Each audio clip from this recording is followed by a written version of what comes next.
Hi, everyone. Judge Andrew Napolitano here for Judging Freedom. Today is Wednesday, February 26, 2025. My guest is the newly bearded Congressman Thomas Massie, who is my longtime friend, but more importantly, the foremost defender of constitutional values in the Congress today, perhaps in all the land today. Congressman Massie, I know how busy you are. Thank you very much for taking the time to join us. It's an absolute pleasure to be able to chat with you. Well, we are busy, but don't confuse activity with progress. Understood. I will ask you about those votes last night in a few Yeah. minutes. Congressman, do we still have a constitution today? We've got one written down. I don't have very many colleagues who will follow it. That's the problem we have. Why do members of Congress, each of them have taken the same oath you did and I did when I became a judge, to uphold the Constitution? Why do they thrive on either ignoring it or finding sophisticated ways around it?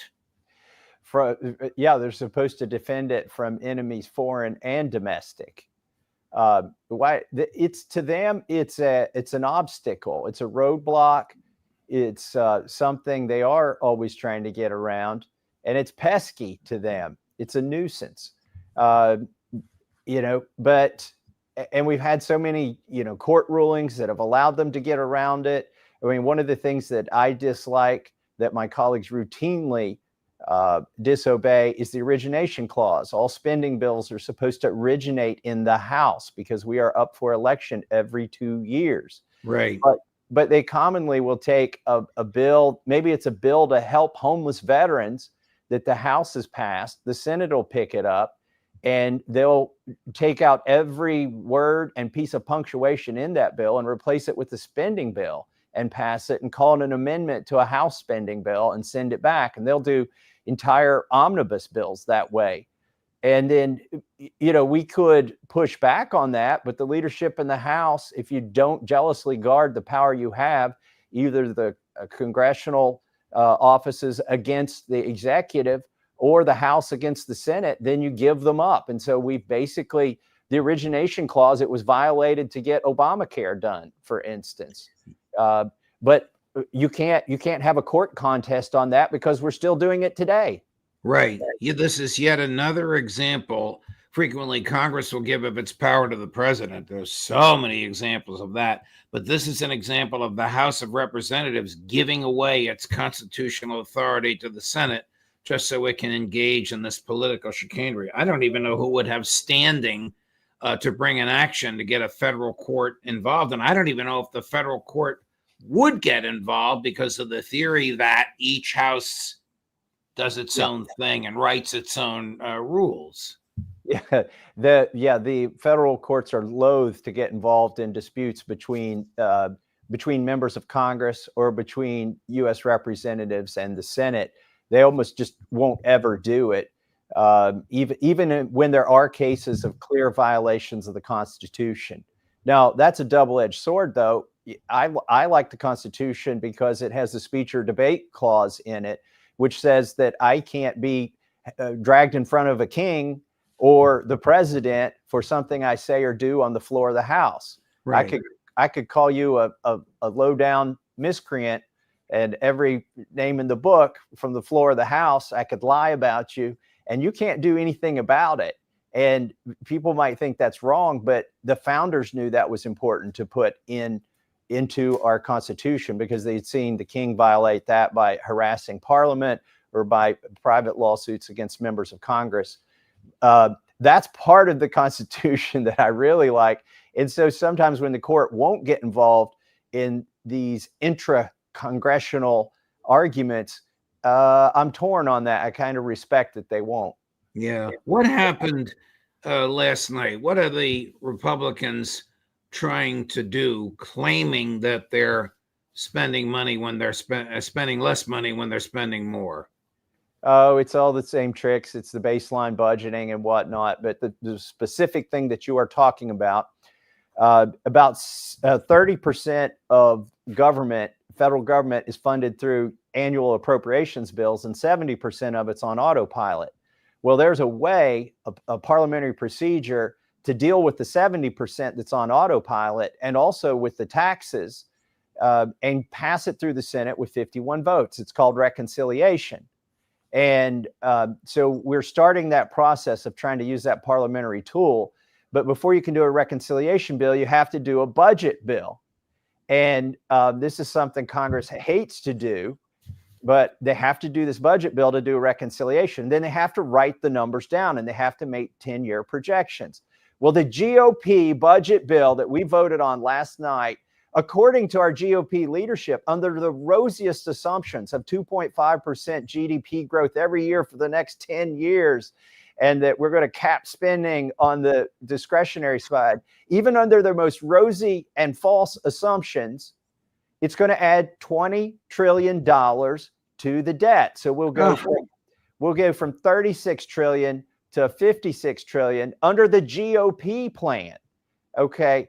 Now, if you take away their rosy assumptions, it's most likely that they're going to double the debt over the next 10 years. Why do Republicans vote for this, Congressman Massie? Why don't they just stand fast like you do? Well, what do they tell you in the hallways and the cloakroom when they say, hey, Thomas, come along? They can't give you a good argument, can they? Well, they can't persuade me, but they can persuade just about everybody else. And they did last night. They'll say, you're going to get a call from the president because this is that big, wonderful bill that has the other things that he campaigned on it. This budget bill also has the tax cuts in it. Now, I hate high taxes. And 5 years ago, we passed a tax cut, although I'm going to call it a tax holiday because it wasn't permanent. It was a 5-year tax holiday. And back then we thought, well, if you cut taxes, you should also cut spending. Right. So you had to go find the spending cuts to match the tax cuts. Well, that tax holiday is expiring this year, at the end of this year, and they want to renew it. And they want to add some more tax cuts to it. But this time they're saying, you know what? We don't need to cut spending. We'll cut spending $1.5 trillion over 10 years, but we're going to give you $4.5 trillion of tax cuts. Now, you know, to the American people, all they hear is this is the tax cut bill and that this is the bill that will fund border security.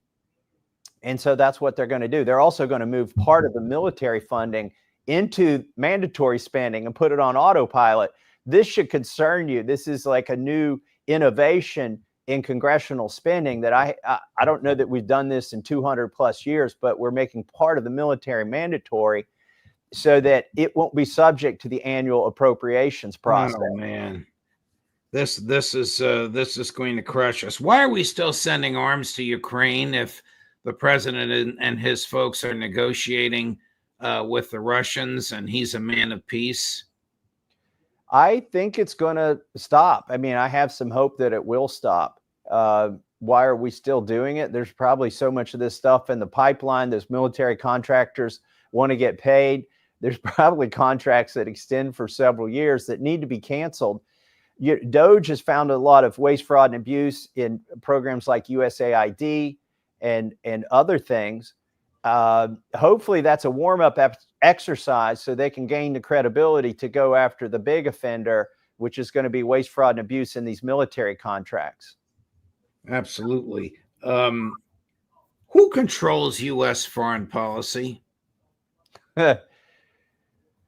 Well, I think I think I know where we're going with this one. This is one of those things that the courts actually and have ruled on, and Congress has ceded this authority to the president. We're almost virtually barred from having any say so in it. And I think that's a bad thing to give the president as much power as we have. When I say we, I mean Congresses that precede me. They've done things that may not be constitutional, but they passed bills in the 60s and 70s to keep giving the president more authority. Right. We're to the point where the Supreme Court has said the president and the president alone speaks on foreign policy. Well, here's the thing, though. He needs money if he's going to send the money overseas. That part, to me, is not in question. We know the president can't spend money without us. So he can have the policies he wants, but he's still going to have to, if he's going to do a treaty, we already know that the Constitution requires him to come to the Senate to approve that. So one of the things they do, Judge, is 95% of the things that you think are treaties have never been brought to the Senate to vote on as a treaty. Right. Sometimes, if we're lucky, they'll bring them in front of Congress and let the House and the Senate vote on them. So they only need 60 votes in the Senate to get it through instead of 67 votes. Right. But instead, they've got this big giant, it's a thick book of treaties that have never really grown up to be treaties, but we still treat them like treaties. I've been through that book before. It's a long list of things that need to be ended. What influence does AIPAC have on members of members of Congress? Well, I just sent out a tweet about an hour ago, peeling back another layer of the onion here. And here, let me give you an example. In 2013, there was a coup underway. Like, there was a military overthrow of the Egyptian government. And we've been sending them $1.3 billion a year for as long as I can remember, and ever since I've been in Congress. Back in 2013, I thought, if we're not sure who's in charge of the Egyptian government, maybe we could hold off a year on that 1.3 billion until things sort themselves out and we see who's got the name on the checks when it goes into their checking account over there in Egypt. So I offered an amendment, and I had a floor staffer come to me who was in charge of like the Foreign Affairs Committee. And he said, we're under a lot of pressure not to let your amendment get a vote. I said, well, who's pressuring you? And he said, the State Department and AIPAC. And I said, well, why don't they want to vote? And he said, well, they don't want it to look like there's any lack of support for this money going to Egypt. Like, they don't want members of Congress on record. That's what they told me. And I said, well, what's the deal here? And he said, well, if you'll just allow it to pass on a voice vote, then we will let it pass. And I'm like, but there's the Democrats over there. How do you know what they're going to do if I don't demand a recorded vote? And he said, oh, well, we've already worked out a deal with the Democrats. They'll let it go by voice vote too. Well, I was green. I had not even been here a full year. It sounded like a pretty good deal to me. Let it go by voice vote, and it's unanimous. So it passed unanimously in the House. And guess what, though? They stripped it out of the final bill, the actual spending bill. It got taken out. And that's when I realized I had been played, that if I had demanded a recorded vote, I would have some residue of something. But instead, I let it go by a voice vote. Nobody's on record. And the spending still went to Egypt that year. And it was because AIPAC and the State Department, this is back when our GOP leadership would tell me what was actually going on. Since then, I've figured it out. But they said it was AIPAC. And they have so much influence up here on foreign aid. And you wouldn't think that AIPAC, that's the American Israel Public Affairs Committee, you wouldn't think they would want $1.3 billion going to somebody who's ostensibly not their friend in the Middle East. But they do, because they're trying to bribe them into a friendship, but they're using our money for it. Is it true that AIPAC has a minder, a representative, a contact, however you want to describe this person, with nearly every member of the House of Representatives? Yes, that is my opinion. They've tried to establish some with me. Now, these aren't professional lobbyists. I don't even know that any of them are paid in any other way other than getting free trips, let's say, maybe to Israel or to Washington, D.C. But they're not paid. They're constituents. And most people think it's pretty reasonable to meet with the constituent. I do. In fact, I'll meet with people from my district who might be in AIPAC. I just tell them, you got to take your badge off before you come into my office. I'll meet with you as a constituent, but I'm not going to meet with you as a representative of a lobby for a foreign country.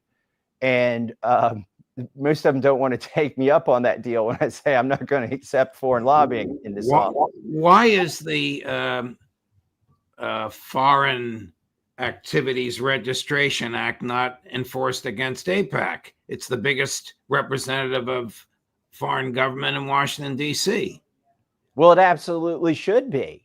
I mean, and recently I think they've tried to convict people for not being registered lobbyists of foreign countries. Now, the first explanation you will hear somebody say is, well, everybody in AIPAC is an American citizen. But that doesn't exempt you from the Foreign Agent Registration Act. Like, if you're representing a foreign country, then, there you go. It doesn't matter what country you're a citizen of. So I think people misunderstand the act, and I think they should absolutely be subjected to that. It's registration, it's transparency, and then you could know who's the person who is on the buddy system with each member of Congress. Can the President of the United States constitutionally undo legislation that Congress has enacted? I am speaking, of course, of some of the executive orders of President Trump, the end result of which I think you and I agree with, but the process, in my view, is constitutionally dubious and ultimately dangerous. How do you stand on this? Well, for the listeners, parse the judge's words carefully. He said, can they do it constitutionally, not can they do it legally? And they like to throw those different terms around here. The law might allow it, but constitutionally, you really can't. And the courts may disagree with my opinion on that. That's okay. Look, I was elected by people. I was sworn to the Constitution. I read it and I study it, and I don't have to agree with the courts.